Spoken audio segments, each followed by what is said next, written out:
आप सभी प्रभु प्रेमियों को मेरा प्यार भरा राधे राधे। मैं हूं बबीता और आप देख रहे हैं सच्चे सनातनी ऑफिशियल चैनल। बहुत बहुत स्वागत है आप सबको मेरे इस नए वीडियो एपिसोड में। इस वीडियो में हम एक राधा अष्टमी के अवसर पे बहुत ही सुंदर कथा सुनाएंगे, जिस कथा से आप समझ पाएंगे कि मेरी राधा रानी कौन है। जिनके भी मन में राधा रानी के प्रति कोई भी प्रश्न होगा वो इस कमेंट में पूछ सकते हैं। हम आपको बहुत ही सुंदर सरल तरीके से उसका जवाब देंगे, समझाने का कोशिश करेंगे। जब समुद्र मंथन हुआ था तो उसमें से बहुत सारे चीज़ निकले थे। एक तरफ हलाहल विष निकला था और एक तरफ अमृत भी निकला था। उसी में से माँ लक्ष्मी का अवतार हुआ था, उसी में से धन्वंतरी भगवान का भी अवतार हुआ था, जो लक्ष्मी जी का भाई माने जाते हैं। तो जब हलाहल विष निकला था तो उस विष को तो भगवान भोलेनाथ अपना कंठ में धारण किए थे, जिससे उनका कंठ नीला पड़ गया था। इसलिए वहाँ से नीलकंठ नाम पड़ा भोलेनाथ का। और जो अमृत निकला था तो शर्त था कि जो अमृत निकला है वो हम दोनों पिएंगे, और राक्षस लोग अगर पी लेंगे तो ऐसे ही उनके पास बल अधिक था तो पृथ्वी पे तबाही मच जाता।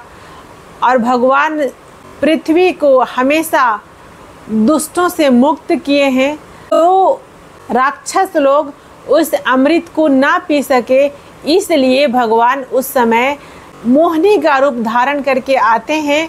और इतने सुंदर प्रभु का अवतार होता है, उनका नाम ही है मनमोहिनी। तो जो भी उनको देखे उसका मन को मोह लेंगे प्रभु। इतने सुंदर रूप में मनमोहिनी अवतार, और अपने हाथ में वो अमृत कलश ले लेते हैं और बोलते हैं कि हम सबको अपने हाथ से अमृत पिलाएंगे। तो भगवान को देख करके सभी को मन मोह लेने वाले प्रभु का इतना सुंदर अवतार था। जितने भी देवी और देवता थे सबका मन मोहित हो गया था। राक्षसों का तो कहना ही क्या है। जब सारे ऋषि मुनि तपस्वी देवतागण का मन मोह लिए थे प्रभु, तो राक्षस का भला क्या ही क्षमता है भगवान के सामने। सब मोहित हो गए थे। तो भगवान बोले कि ऊपर का जो अमृत है वो थोड़ा पतला पतला है, और अंदर का जो है वो बैठ गया है, तो वो थोड़ा गाढ़ा गाढ़ा ज़्यादा पावरफुल वाला है। इसलिए हम पहले ब्राह्मणों को, पहले देवताओं को पिला लेते हैं, बाद में तुम लोगों को हम नीचे वाला गाढ़ा वाला अच्छा वाला पिलाएंगे। तो प्रभु का इतना सुंदर स्वरूप था कि सब राक्षस लोग मान गए, जो कि पहले से लड़ाई कर रहे थे कलश के लिए, अमृत के लिए आपस में लड़ रहे थे। तो प्रभु का मोहिनी रूप को देख करके सभी मोहित हो गए। और प्रभु का उस मोहिनी अवतार का शर्त भी आसानी से मान लिए। तो जिस समय प्रभु मोहिनी रूप में आए थे, उनको देख करके सभी अलग अलग भावना आ रहा था कि हमें भी एक बार मोहिनी को छूने का अवसर मिल जाता, मिलने का अवसर मिल जाता, बात करने का अवसर मिल जाता। कुछ लोगों का मन में भाव आ रहा था कि हम इनको पत्नी रूप में स्वीकार कर लेते, ये हमें अपना पति रूप में स्वीकार कर लेती। इतना सुंदर प्रभु का अवतार ही था। भगवान वही जो सबकी इच्छा को पूर्ण करे। परंतु उस समय सूर्य नारायण जो थे वो भी उनको देखे और वो भी मोहित हो गए। लेकिन उनको ऐसा लगा कि इतनी सुंदर हमें पुत्री होती, हम इनको पुत्री रूप में स्वीकार कर लेते, तो पिता का भाव से हम इनको अपना पुत्री सम्मान बहुत लड़ाते, बहुत ही प्यार करते। इतनी सुंदर मेरी बेटी होती, पुत्री होती। तो भगवान उस समय काल चक्र को रोक देते हैं, किसी को पता नहीं चलता। और भगवान सूर्यदेव से बात करते हैं, बोलते हैं हे सूर्यदेव, सबका जो मन का इच्छा था वो एक जैसा था, परंतु आपके मन का इच्छा सबसे पवित्र था, सबसे पवित्र। जैसे कि आप सब जानते हैं, पिता और पुत्री का जो रिश्ता है वो इतना पवित्र है कि गंगा को भी पवित्र कर दे। गंगा माँ खुद सबको पवित्र कर सकती हैं, परंतु जो गंगा को भी पवित्र कर दे वो पिता और पुत्री का रिश्ता है। तो भगवान बोले कि हे सूर्यदेव, आपका मन में इतना सुंदर स्वरूप देख करके, इतना पवित्र रिश्ता का भाव जो उठा है मन में, हम उसको अवश्य पूर्ण करेंगे। तब भगवान सूर्यदेव पूछते हैं, कैसे प्रभु? तो भगवान श्री कृष्ण उस वक्त जो मोहिनी अवतार में होते हैं वो बोलते हैं कि मैं द्वापर में राधा बन करके अवतार लूँगा और आप वृषभानु बन करके बरसाना में अवतार लेंगे, और मैं आपकी पुत्री जो मैं अभी मोहिनी मनमोहनी स्वरूप में हूँ, तो इससे करोड़ों करोड़ गुना ज़्यादा सुंदर बन करके मैं आपकी पुत्री के रूप में आपके घर में प्राकट लूँगा। तो इतना सुनकर के सूर्य नारायण बहुत ही प्रसन्न हुए, और जब द्वापर का समय आया तो वृषभानु जी बन करके, जो राधा जी के पिताजी हैं और जो माता कीर्ति हैं, वो सूर्य नारायण की पत्नी हैं, और सूर्य नारायण जो हैं वही वृषभानु बन करके वहाँ पे अवतार लेते हैं, और उन्हीं के पुत्री के स्वरूप में श्री भगवान अनन्य ब्रह्मांडों के मालिक भगवान श्री कृष्ण ही सूर्यदेव को वो इच्छा को पूर्ण करने के लिए श्री राधा रानी के स्वरूप में अवतार लेते हैं। उनका अवतार का कथा इस प्रकार है कि वृषभानु जी और कृति मैया बहुत ही धनवान राजा थे, और वो बहुत ही यशस्वी थे, धार्मिक थे, परंतु उनका कोई संतान नहीं हो रहा था। पर उनके घर में तो प्रभु को ही आना था, तो उन लोग परेशान हो रहे थे कि हमारा कोई संतान नहीं है। इसके चलते वो लोग विचलित रहा करते थे। तो पहले सभी लोग गंगा जमुना में, नदियों में ही स्नान किया करते थे। तो सुबह का जो समय था, ब्रह्म मुहूर्त का जो समय था, सुबह का जो समय था, तो कीर्ति मैया अपने दास दासियों के साथ में जमुना जी में स्नान करने गई हुई थी। तो सुबह का समय था, वो स्नान कर रही थी, तो उन्होंने एक दृश्य देखा कि जमुना जी का जो धारा है उसका उल्टा एक कुछ बड़ा ही प्रकाश आ रहा है हमारे तरफ।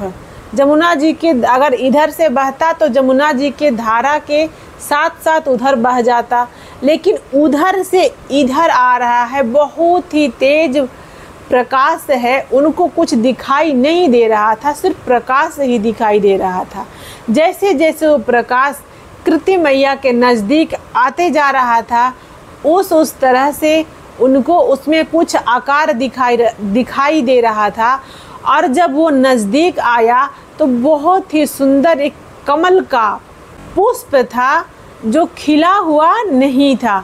तो कीर्ति मैया के पास में वो आता है, तो कीर्ति मैया अपना आंचल में उस पुष्प को धारण करती हैं, उठाती हैं, और उसी समय सूर्य का पहला किरण सुबह सुबह ब्रह्म मुहूर्त में सूर्य का जैसे ही पहला किरण उस पुष्प पे पड़ता है, उसी समय वो जो कमल का पुष्प था वो चारों तरफ खिल जाता है, और उसका बीच से श्री जी का अवतार होता है, जो बहुत बहुत बहुत ही अनंत सुंदर थी, बहुत ही सुंदर थी, बहुत ही गोरी, बहुत ही कोमल और बहुत ही सुंदर थी। ये दृश्य को देख करके कीर्ति मैया का खुशी का ठिकाना नहीं रहता है, और उनको उसी प्रकार से आंचल में लिए अपना बरसाना में जाती हैं और अपना वृषभानु जी को बताती हैं कि देखिए हमारे गोद में क्या है, हमें यमुना मैया क्या दे दी। हम हमेशा डेली यमुना मैया से प्रार्थना करते थे हमें कोई संतान दे दो, तो यमुना मैया हमें संतान दे दी है। राजा वृषभानु जी जब देखते हैं तो इतना खुश होते हैं, इतना खुश होते हैं कि उनका खुशी का कोई ठिकाना नहीं रह जाता है। और वो खुशी से सभी ब्राह्मणों को बुलवाते हैं, अपने नगर में चारों तरफ मिठाइयाँ बंटवाते हैं, ढोल नगाड़े बजवाते हैं खुशी में कि हमारे यहाँ तो पुत्री प्राप्त हुई है, लाली हुई है, लाली हुई है, और बहुत ही प्रसन्न होते हैं। परंतु कुछ ही समय में ये पता चलता है कि वो जो लाली है वो अपना नेत्र नहीं खोल रही है।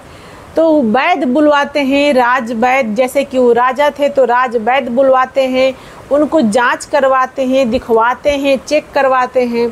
तो राज वैद्य बताते हैं कि हमें ऐसा लगता है कि जन्म से ही इनका नेत्र जब नहीं खुल रहा है तो ये नेत्र नहीं खोलेंगी, इनका नेत्र बंद ही रहेगा। परंतु वृषभानु जी को ज़्यादा फर्क नहीं पड़ता है और वो कहते हैं कि चाहे जैसी भी है ये हमारी पुत्री है, हमें तो यमुना मैया ने दी है। और इतने सुंदर मनमोहक, इतने सुंदर वो हैं कि उनको देखने से किसी का भी पेट और मन नहीं भरता, बस देखते रहने को मन करता है। वृषभानु जी जब भी देखते हैं तो श्री जी को देखते ही रहते हैं। कृति मैया जब भी देखती हैं तो देखती ही रहती हैं। इतना कोमल है, इतना कोमल है कि उतना कोमल, उतना नाजुक दुनिया में और कुछ है ही नहीं और होगा भी नहीं। इतना कोमल हमारे श्री जी का शरीर है। तो वृषभानु जी बोलते हैं कोई बात नहीं। उसके 11.5 महीना बाद श्री राधा रानी जो हैं वो भगवान श्री कृष्ण से 11.5 महीना बड़ी हैं। तो 11.5 महीना के बाद में गोकुल में नंद बाबा के यहाँ उत्सव मनाया जा रहा था। जैसे कि आप सबको पता है, कृष्ण के कंस के कारागार में भगवान श्री कृष्ण का देवकी और वासुदेव जी के द्वारा प्राकट्य हुआ था 8वें संतान के रूप में। तो कंस के डर से भगवान का आज्ञा पा करके वासुदेव जी गोकुल में नंद बाबा के यहाँ ठाकुर जी को पहुँचा दिए थे जा करके। तो गोकुल में नंद बाबा यशोदा मैया के यहाँ उत्सव मनाया जा रहा था। तो उत्सव वाला दिन में सभी को निमंत्रण दिया गया था, सभी को बुलाया गया था, जिसमें वृषभानु जी को भी निमंत्रण मिला था। तो वृषभानु जी भी नंद बाबा के यहाँ भगवान कृष्ण के जन्म उत्सव में शामिल होने के लिए कृति मैया के साथ में और अपनी वो लाली के साथ में गए थे। तो जैसे ही सब कोई वहाँ पे नृत्य कर रहा था, उत्सव मना रहा था, प्रभु को दर्शन कर रहा था, इतने नीले स्वरूप भगवान श्री कृष्ण का भी सुंदरता का कोई जवाब नहीं है, वो भी अति सुंदर हैं, बहुत सुंदर हैं। सब कोई उनका दर्शन कर रहा था। उसी समय कृति माँ गोदी में लेकर के श्री जी को बैठती हैं। और जब वो बैठती हैं और भगवान श्री कृष्ण वहाँ पालने में छोटे से लाला के रूप में झूलते रहते हैं, तो श्री जी उतरती हैं अपनी माता कृति मैया के गोद से और वो घुटने के बल पे चलती हैं, चारों हाथ पैर से जैसे छोटे नन्हे बच्चे चलते हैं। और जाकर के भगवान श्री कृष्ण के पालना का एक साइड ऐसे पकड़ करके और वो उनको दर्शन करती हैं। और पहली बार श्री जी राधा रानी अपनी नेत्र खोलती हैं और भगवान को, श्री कृष्ण को दर्शन करती हैं। उस दिन से ही वो पूरा दुनिया को देखी, उसके पहले वो किसी को नहीं देखी। 11.5 महीना तक राधा रानी भगवान श्री कृष्ण के आने का, अवतार लेने का इंतज़ार कर रही थी, क्योंकि उन लोग दोनों गोलोक में जब धरती पे आने का बात हुआ था तो बोली थी कि मैं पहले तो जाऊंगी, लेकिन जब तक आप नहीं आएंगे हम उस संसार को देखूंगी नहीं मैं। तो जैसे ही भगवान आते हैं तब पहली बार राधा रानी श्री जी अपनी नेत्र खोलती हैं और प्रभु का दर्शन करती हैं। उसके बाद जितना भी उत्सव था, जो आनंद था, उसमें चार चांद लग जाता है और सभी लोग ज़्यादा आनंदित हो जाते हैं। और उसी दिन से सबको चमत्कार दिखने लगता है कि क्या ही चमत्कार है, क्योंकि सबको पता था कि वृषभानु जी के बहुत दिन के बाद में एक लाली प्राप्त हुई है, लेकिन वो नेत्र नहीं खोल रही है। इससे सभी थोड़ा दुखी थे, मन उदास था। और इस प्रकार से दोनों का एक साथ में उत्सव मनता है।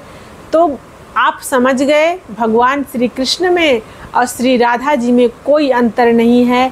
प्रभु ही उस रूप में अवतार लिए हैं, प्रेम को सर्वश्रेष्ठ दिखलाने के लिए, प्रेम हम सबको सिखाने के लिए कि निस्वार्थ प्रेम क्या होता है। अब प्रेम के बिना हर चीज़ अधूरा है, प्रेम से ही प्रभु प्राकट्य होते हैं। तो ये है हमारे राधा जन्माष्टमी का कथा, जो अपने मत के अनुसार जो भगवान सामर्थ्य दिए हैं, जो श्री जी सामर्थ्य दी है, जो प्रभु सामर्थ्य दिए हैं, इसके अनुसार मैं आप सबको बताने की कोशिश की हूँ, समझाने की कोशिश की हूँ। अगर इसमें कोई गलती, कोई त्रुटियाँ रह गई हो तो आप सब मुझे क्षमा कीजिएगा। अगर वीडियो अच्छा लगेगा तो सब्सक्राइब कीजिएगा, लाइक कीजिएगा। मिलते हैं फिर अगली वीडियो में। जय श्री राधे, राधे राधे। बोलो बरसाने वाले की जय।